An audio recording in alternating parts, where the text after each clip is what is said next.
My father escaped Kenya during the colonial time and went to East Germany. And in those days, it was illegal for an African or Kenyan at the time to leave. So they didn't fly. They walked, and they used the Nile to guide them all the way to Cairo. Now, my father went to East Germany to get a university degree. So basically, the bar was here. School and books did not excite me at all. So after high school, I decided that instead of going to school directly, let me figure out what I want to be when I grow up. So I took courses, many short courses in Nairobi. But at the same time, I was hanging around with friends and enjoying. I had friends, the ones who were waiting to be called into KU or UON. Others had left to go abroad. And I was there still trying to figure out myself. After 2 years, my father was so disappointed and looked at me and told me I was very unserious. So my parents called me to a meeting, and my father said to me, since you've decided you're an adult, we will treat you as one. So go out, get a job, and also leave our home. The home that I thought was ours. I was shocked and upset. So I went and met a friend that evening. And my friend was already in the working space. So I told her my dilemma. And she told me, you know what? Let me speak to my boss and see what we can do about this. Didn't think much about it. But a couple of days later, I got a phone call inviting me to an interview at the time, one of the most prestigious hotel companies. I aced the interview. And I dashed back home and started packing my things. So my mother looked at me and she asked me, where are you going? I told her, I'm moving very far away from you people. And she looked at me and I realized she was worried. And in her defense, I realized that, of course, I was raised up very sheltered. So this was such a huge break out of moving home. A few days later, I was in the middle of a 110,000-acre ranch in Laikipia. I had arrived. I was living the lifestyle of the rich and famous. I was a hostess. And it was all very new to me. I was excited about the new experiences, making money, and I even acquired what my friend Anne Gloria calls white people's sports. I started bird watching, and then I also started horse riding. But that one didn't quite work out. In all this, after 3 years, I had made it up the ladder into the assistant manager. And then I realized, perhaps it's time that I went for higher education. So after a while, I told my father, you know what? I think now I'm responsible and I'm ready to go. So off I went to the United States. College was epic. It was everything the movies had said. I enjoyed it, we had fun, I made friends. Then in my second semester, I gave birth to my firstborn daughter. Now, in my wisdom, I decided I'm not going to tell my parents for the obvious reasons. So I kept it my secret. And I went and negotiated with the dean, and I said, please, I can't afford childcare, but I'd like to continue with school. And dropping out was not an option. So I took my child to school every day for one entire semester. But I wouldn't lie, it was tough. It was tough. It was a new country, no relatives, at least within where I stayed. And it was Florida, so it was hot. I used to take 3 buses to go back and forth with a baby. So after a semester, I told my parents. So after convincing, I came back home, and my parents told me, go back, we'll help raise your daughter. So I went back to the States, graduated, worked in the hotel industry. So I worked at the Walt Disney World Resort, which was fun. I worked at the Ritz-Carlton. And then the final job, I worked for the mayor of Atlanta, which was a big deal. After a while, I started feeling this pull. There was a pull to come back home, but I couldn't explain it. But this was 1999, and everybody was talking about the millennium. And I told my roommate, if I don't jump the year in Kenya, then I'm going to end up being lost in this country. So I came in time, jumped into 2000, and 4 months later, my father died. My father died, and it was hard. I spent the 4 months with him, but it was such a shock. Now, picture this. I've just come back. It's 2000. We have power rationing. The phone network doesn't work. I am jobless, and my hero is gone. But after a while, I realized that I needed to move on with my life because I had a child. This is when I learned the term tamaking. I tamaked in this Nairobi. And fortunately, I found a job that led me to the next job, that led me to the next job, and eventually to the job that suited me at Alliance Hotels. And after 2 years, I decided in my 30s to take the risk and start my business. And you know, when I look back, it is the best time to start a business because there's something about, there's no fear. You just jump into it. Whereas when you get older, it becomes tougher. So I started my business in conference management and services. And I continue to hustle for clients. I'm raising kids, so I'm doing homework, school run, hospital run, the works, and all as a single parent. At this point, I have Maria and Nia, my other 2 children. And for anybody who has ever started a business as a single parent, pat yourselves in the back because it's hard.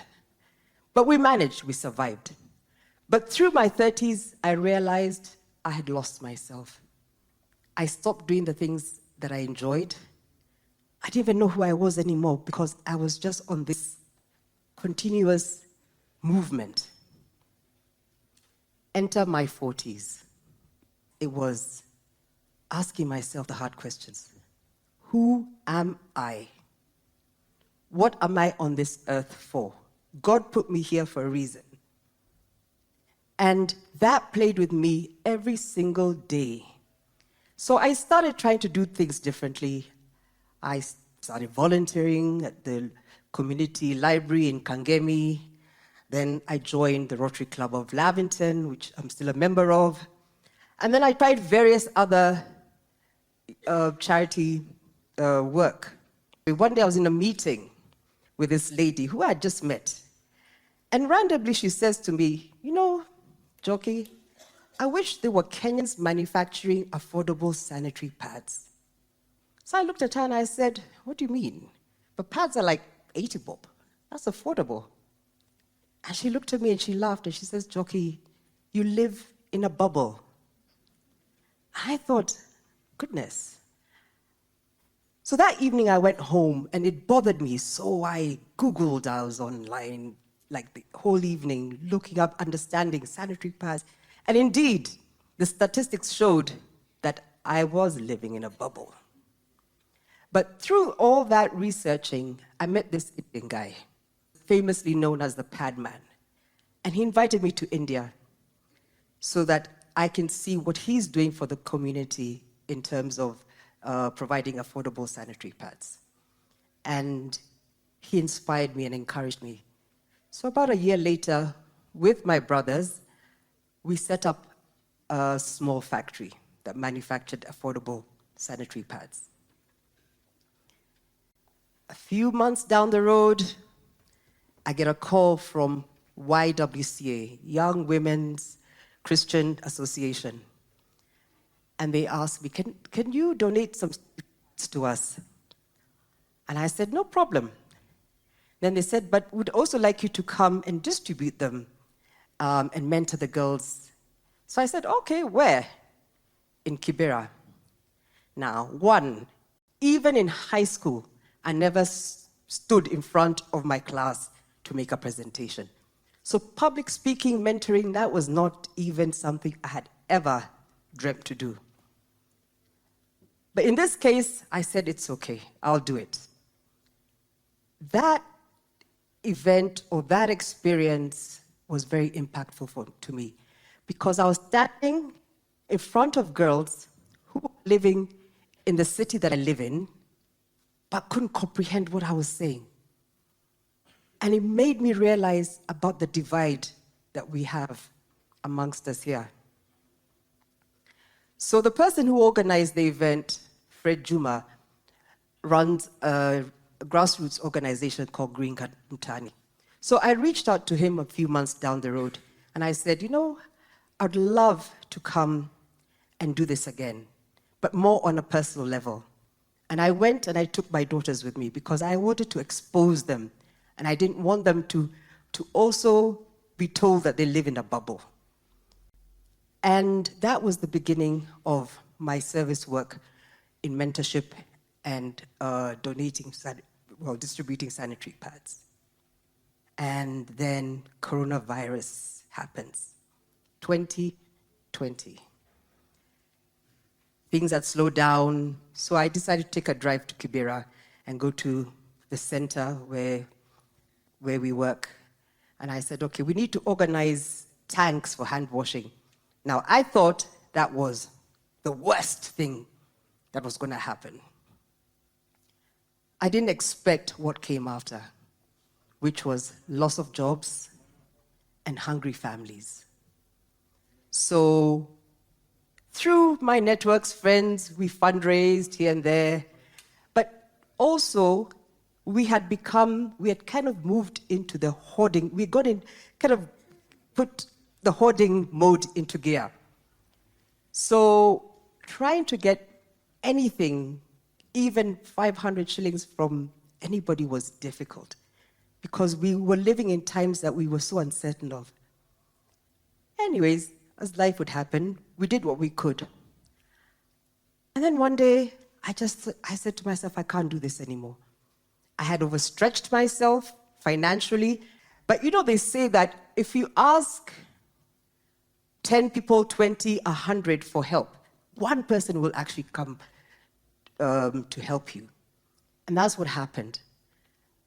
A friend of mine called Anthony Wanaina called me and he said, Njoki, I have cabbages in Gilgil. We just need to figure out how to get them to Nairobi. Will you take them? I said, of course, that's food. So he organized that. Then he introduced me to this gentleman called George from My Credit. And together, the three of us started to fundraise. Cabbages started pouring out of different parts of the country. And we had people now even giving us unga that goes with the cabbages. And we started distributing food, not only in Kibera, but we moved to Mathare, Korogosho, Kangemi, Kawangware. We were all, you should have seen us. We were like going crazy. And by the end of the pandemic, or the end of the lockdown, we had managed to feed almost 100,000 people in the communities.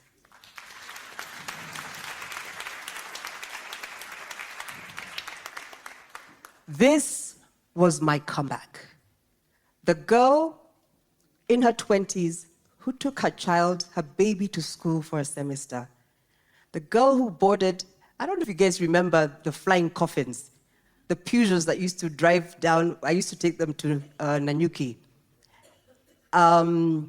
Taking a flying coffin to Nanyuki, hiking the Amazon.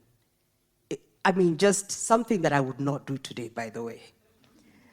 But that girl had come back. Because what we did in that period, I can't even tell you if it was God or if I don't know what it was, but it was miraculous. Ladies and gentlemen, I had found my purpose. So in my 50s, I've lived in many bubbles. And if there's anything I can share, my own lessons is, one, in your 20s, make bold decisions. Break out of that bubble that your parents have created and experience life before responsibilities weigh you down. See the world if you can. I am grateful that I had the experience of living in Laikipia and living in the US. In your 30s, take the risk of starting a business, because I promise you it is easier in your 30s than it will be later. But as much as I lost myself in my 30s, I wouldn't trade that experience for anything, because children grow and they need you less. And that was what was happening in my 40s. In the 40s, if you haven't found your purpose, start to look for your purpose, because it's the one thing that will bring you joy. Also, be brave and leap into, look for something new to do. Be bold. I am happy and I'm settled to have 3 grown daughters who have been very supportive.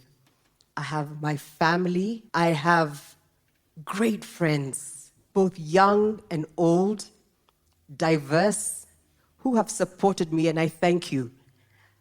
Find your purpose, whether it's working to serve others, but also live a full life so that you have the balance of both and break out of your bubble. Thank you.